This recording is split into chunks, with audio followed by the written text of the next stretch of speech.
राधे राधे, जय श्री कृष्णा। दोस्तों, आज हम इस वीडियो जानेंगे कार्तिक मास व्रत कथा महात्म्य। अध्याय 5 सुनने मात्र से हर मनोकामना होगी पूर्ण, मिलेगा पुण्य फल। कार्तिक मास व्रत कथा के 5वें अध्याय में राजा पृथु से नारद जी ने कहा कि आश्विन मास की शुक्ल पक्ष एकादशी से शुद्ध होकर कार्तिक मास का व्रत करना आरंभ करना चाहिए। जल का पात्र लिए हुए गांव से बाहर पूर्व अथवा उत्तर दिशा में जावे। चलिए जानते हैं विस्तार से कार्तिक व्रत कथा का 5वां अध्याय। राजा पृथु बोले, हैं मुनि जी, आपने कार्तिक और माघ मास का विस्तृत फल कहा। अब इसके विधिवत स्नान की विधि, नियम और उद्यापन की विधि भी आप हमसे कहिए। नारद जी ने कहा कि आप विष्णु भगवान के अंश से उत्पन्न हुए हैं, अतएव ये बात आपको मालूम ही है। तथापि मैं यथोचित विधान आपसे कहता हूँ, उसे सावधान मन से सुनिए। आश्विन मास की शुक्ल पक्ष एकादशी से शुद्ध होकर कार्तिक मास का व्रत करना आरंभ करना चाहिए। इस व्रत को करने वाला सर्वदा रात्रि के चौथे प्रहर में उठे, जल का पात्र लिए हुए गांव से बाहर पूर्व अथवा उत्तर दिशा में जावे।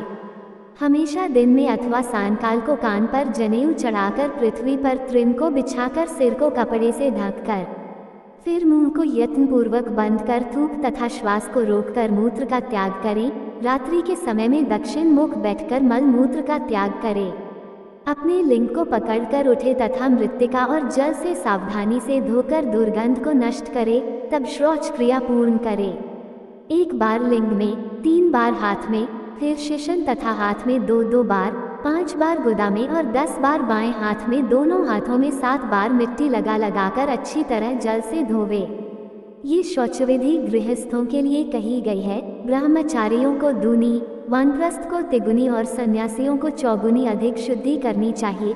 जो शुद्धि की विधि दिन में कही गई है, उससे आधी शुद्धि रात में होनी चाहिए। इससे भी और आधी आतुर और इससे भी आधी विधि यात्री को करनी चाहिए। श्रौच कर्म से रहित मनुष्य की समस्त क्रियाएं निष्फल होती हैं। जो मनुष्य मुख शुद्धि दातुन नहीं करता, उसके सब मंत्र निष्फल हो जाते हैं। अतः दांत और जीभ को बलपूर्वक स्वच्छ करना चाहिए। हे वनस्पति, तू आयु, बल, कीर्ति, तेज, प्रभा, पशु, संपत्ति, ब्रह्म, ज्ञान, बुद्धि, विद्या हमको दे। यह मंत्र पढ़कर दातुन वृक्ष से ग्रहण करे। यह मंत्र कहकर दूध वाले वृक्ष से 12 अंगुर दातुन लेकर करे तथा श्राद्ध और व्रत के दिन न करे। प्रतिपदा, अमावस्या, नवमी, छठ, रविवार, चंद्र तथा सूर्य के ग्रहण में दंत धावन कदापि न करना चाहिए। कंटीले पेड़, कपास, पीपल, रेड़ और निर्गंध वृक्षों की दातुन नहीं करे। तत्पश्चात फूल, माला, चंदन और पान इत्यादि पूजन सामग्री लेकर प्रसन्नमन हो भक्तिपूर्वक विष्णु भगवान अथवा शिवजी के मंदिर जाए। वहाँ देवताओं का अर्घ्य, आचमनिया आदि वस्तुओं से अलग अलग पूजन कर प्रार्थना तथा प्रणाम कर नृत्यादि मंगल कृत्य करे। फिर ताल, वेन, मृदंग आदि को बजावे, गावे और नर्तकों के साथ नाचे। फिर माला, चंदन, तांबूल आदिकों से उन गायकों का भी पूजन करे जो गा आए हों, क्योंकि देवस्थान में गाने वाले में साक्षात विष्णु भगवान की ही मूर्ति हैं। ये लोग सत्ययुगादिकों में विष्णु भगवान को तपस्या, योग और दान द्वारा प्रसन्न करते थे, किंतु कलियुग में अनुराग सहित भगवत गुणगान है। भगवान को प्रसन्न करने के लिए प्रधान मान गया है। हे राजन, मैंने एक बार विष्णु भगवान से पूछा था कि आप अधिकतर कह रहते हैं। ये सुनकर विष्णु भगवान कहा, हे नारद, मैं वैकुंठ में अथवा योगियों के हृदय में भी नहीं रहता, अपितु जहाँ मेरे भक्त मेरा गुणगान करते हैं, वहाँ मैं अवश्य रहा करता हूँ।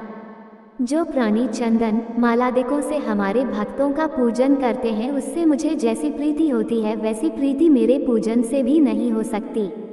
जो मूर्ख पुराणों की कथा तथा मेरे भक्तों का कीर्तन सुनकर उसकी निंदा करते हैं, वे मेरे शत्रु सदृश हैं।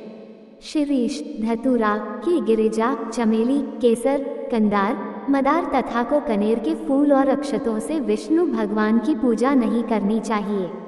अरहर, कंद, शिरीष, जूही, मालती, केवड़ा के पुष्पों से शिवजी का पूजन नहीं करना चाहिए। लक्ष्मी की अभिलाषा करने वाले पुरुष को चाहिए कि तुलसी पत्र से गणेश जी की, दूर्वा से दुर्गा जी की, अगस्त्य के फूल से सूर्य नारायण की पूजा न करे। जिन देवताओं के लिए पूजा में जो फूल निर्दिष्ट हैं, उन्हीं से उनका पूजन करे। इस प्रकार पूजन समाप्ति के पश्चात देवाधिदेव विष्णु भगवान से क्षमा याचना करें। हे सुरेश्वर, हे देव, मेरे पास न मंत्र है और न क्रिया, भक्ति से भी मैं हीन हूँ। जो कुछ भी आपकी पूजा मैंने की है, आप हमारी उस पूजा को पूर्ण करें। इतना करने के बाद परिक्रमा करके दंडवत प्रणाम कर पुनः क्षमा प्रार्थना करके गायन कीर्तन आदि करना चाहिए। जो मनुष्य शिव और विष्णु भगवान की विधि पूर्वक कार्तिक मास की रात्रि में पूजा करते हैं, वे पवित्रात्मा होकर अपने पूर्व पुरुषों के साथ विष्णु लोक को जाते हैं। हे सुरेश्वर, हे देव, न मैं मंत्र जानता हूँ न क्रिया, मैं भक्ति से भी हीन हूँ। मैंने जो कुछ भी आपकी पूजा की है उसे पूरा करें। ऐसी प्रार्थना करने के पश्चात साष्टांग प्रणाम करके भगवत कीर्तन करना चाहिए। श्रीहरि की कथा सुननी चाहिए और प्रसाद ग्रहण करना चाहिए।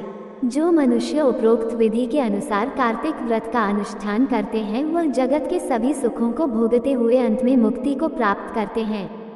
दोस्तों, ये थी आज की कथा। आपको हमारी वीडियो अच्छी लगी हो तो वीडियो को लाइक करें, चैनल को सब्सक्राइब करें, कमेंट में जय श्री राधे कृष्णा लिखना ना भूले। राधे राधे दोस्तों।